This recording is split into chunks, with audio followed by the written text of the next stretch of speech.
قد كفاني علم ربي من سؤالي واختياري فدعائي وابتهالي شاهد لي بافتقاري.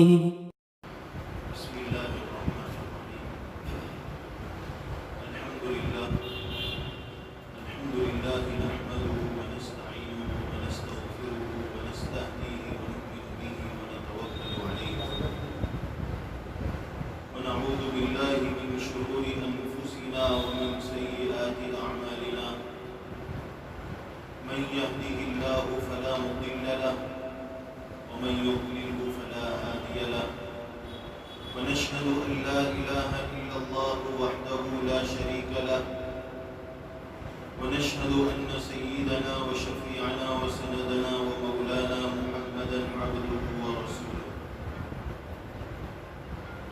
أما بعد فأعوذ بالله من الشيطان الرجيم. بسم الله الرحمن الرحيم. ما يفعل الله بعذابكم إن شكرتم وآمنتم وكان الله شاكرا عليما. صدق الله مولانا العظيم وصدق رسوله النبي الكريم ونحن على ذلك لمن الشاهدين والشاكرين والحمد لله رب العالمين. سال کی جب ابتدا ہوئی ہم سب کے سامنے وہ منظر ہوگا کہ رمضان کے بعد کچھ دن ہم نے انتظار کیا تھا اور ایک میسیج اساتذہ کے گروپ کے اندر ڈالا گیا تھا کہ آئندہ کل اساتذہ کی میٹنگ ہے. جس وقت میسیج میں لکھ رہا تھا مجھے ابھی تک صحیح سے یاد ہے کہ مجھے یہ امید نہیں تھی کہ سب کے سب اساتذہ تشریف لائیں گے، بلکہ میرے ذہن میں یہ بات تھی کہ 50 سے 60% اساتذہ تشریف لائیں گے تو دیا حضرات معذرت کر دیں گے. تو اس میسیج کے ساتھ میں نے یہ بھی لکھا تھا کہ جو حضرات میسیج پڑھ کر اس میسیج سے متفق ہو وہ رائٹ کا نشان ڈال دیں. تھوڑی دیر کے بعد گروپ کھولا تو تقریباً سارے اساتذہ نے رائٹ کا نشان ڈال دیا. اس کے بعد بھی ذہن کے اندر ایک وسوسہ تھا، ایک شک تھا کہ ایسا کیسے ہو سکتا ہے اتنے خطرناک حالات کے اندر، جبکہ بسیں بھی چل نہیں رہی ہے، ٹرینیں تو بالکل بند ہی تھی اور سواریوں کا کوئی ٹھیک سے نظام نہیں ہے اور آنے جانے کے اندر چیکنگ بھی ہوتی ہے اور طرح طرح کی تکلیفیں اور مصیبتوں کا بھی سامنا کرنا ہوتا ہے. ان ساری باتوں کے باوجود سب کے سب کیسے آ سکتے ہیں؟ لیکن میٹنگ کے اندر جس وقت ہم بیٹھے تھے مجھے یاد ہے کہ ہمارے اکثر اساتذہ میرے آنے سے پہلے تشریف لا چکے تھے. یہ دیکھیے ہمارے اسلاف اور اکابرین نے جو قربانیاں دی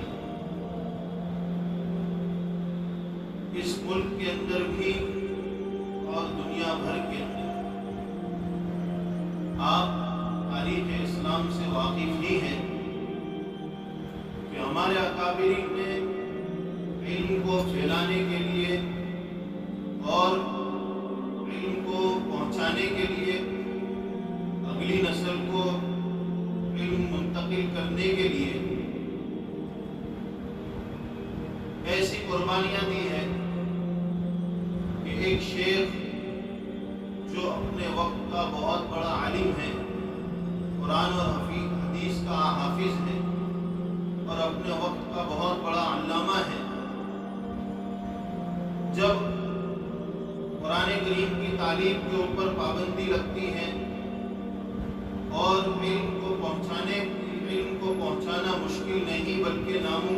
نظر آتا ہے تو وقت کے اہل اللہ بھکاری بن کر، درویش بن کر گھروں گھر جاتے ہیں، بھیک مانگنے کی کا روپ بنا کر، اور اس گھر کے اندر داخل ہو کر ایک بچے کو، دو بچوں کو قرآن کریم کی تعلیم دیتے ہیں، پھر وہاں سے نکلتے ہیں، پھر دوسری جگہ جاتے ہیں اسی بھکاری کے بھیس میں اور اسی بھکاری کے حلیے میں، اور دن رات اس طرح کئی سالوں تک قرآن کریم کی تعلیم چلتی رہتی ہے۔ ایسے بھی واقعات پیش آئے ہیں کہ ملک کے اندر قرآن کریم کا نسخہ کسی گھر کے اندر مل جانا، یہ اس گھر کے تمام افراد کے لیے پھانسی کی سزا کا ذریعہ اور سبب سمجھا جاتا ہے۔ لیکن ایسے ماحول کے اندر بھی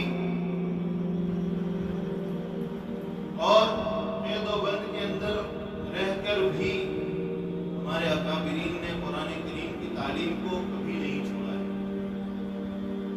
100 سال اس ملک کے اندر ایسے گزرے کہ 100 سال تک ملک کے اندر پابندی رہی قرآن کریم سیکھنے اور سکھانے کے اوپر، لیکن جب 100 سال کے بعد پابندی ہٹی ہے تو اس ملک کے اندر 100 سال کی پابندی کے بعد بھی دشمن یہ سمجھ رہا تھا کہ اب ان کے دل و دماغ سے قرآن کریم کا تصور بھی غائب ہو گیا ہے، ان کے ذہن کے اندر قرآن کریم کا نام بھی ان کے ذہنوں میں نہیں رہا ہے۔ لیکن اس دور کے اندر بھی گھر گھر حافظ قرآن اور گھر گھر عالم قرآن ملتے تھے 100 سال کی پابندی کے بعد بھی۔ تو میرے بزرگوں، میں اللہ رب العزت کا جتنا شکر ادا کروں اتنا کم ہے کہ آپ حضرات نے مدرسے کی دعوت کے اوپر جو لبیک کہا اور ایک ہی میسیج کے اندر تمام کے تمام حضرات تشریف لے آئے، وہ دن اور وہ گھڑی مدرسے کے لیے واقعتاً زبردست قابل مبارکباد گھڑی تھی، اور اس گھڑی کے اندر آپ کا تشریف لے آنا یہ مدرسے کے انتظامیہ کے لیے اتنی بڑی ہمت افزائی تھی اور اتنی زبردست حوصلہ افزائی تھی جسے بیان نہیں کیا جا سکتا۔ اسی آپ حضرات کے جذبے، آپ حضرات کے اسی حوصلے اور آپ حضرات کی اسی ہمت کی بنیاد پر سال بھر مدرسے کے اندر پڑھائی جاری رہی۔ آپ نے دیکھا کہ گھروں گھر تعلیم ہو رہی تھی، ہمارے اساتذہ گھر گھر جا کر پڑھاتے تھے، پھر تھوڑی چھوٹ چھاٹ نظر آئی تو مدرسے کے اندر ایک ایک کر کے کلاسوں کو بڑھاتے چلے گئے اور ایک ایک کر کے مدرسے کے اندر بچے آنے لگے، اور دیکھتے ہی دیکھتے مدرسہ بھر گیا۔ اور اس کے بعد بھی کئی مرحلے ایسے آئے، روڈ کے اوپر حکومت کا کوئی کارندہ نظر آ جاتا تھا، ہمارے مشوروں کے اندر، ہماری میٹنگوں کے اندر دن رات اس کے چرچے ہوتے تھے کہ اب کیا کریں گے، لیکن کوئی نہ کوئی حکمت عملی کے ذریعے سے کام چلتا رہا، اور ابھی پچھلے 1-1.5 مہینے سے واپس حالات جو خراب ہوئے، واپس وہی ڈر کا ماحول، خوف کا عالم، اور چاروں طرف سے والیوں کے فون۔ ہم اللہ رب العزت کا اس پر جتنا شکر ادا کریں اتنا کم ہے۔ واقعتاً اگر ہماری آنکھوں سے نکلنے والے شکرانے کے آنسوؤں سے مسلط تر ہو جائے اور ہم اللہ رب العزت کا رات رات بھر شکریہ ادا کریں تو بھی کم ہے کہ اس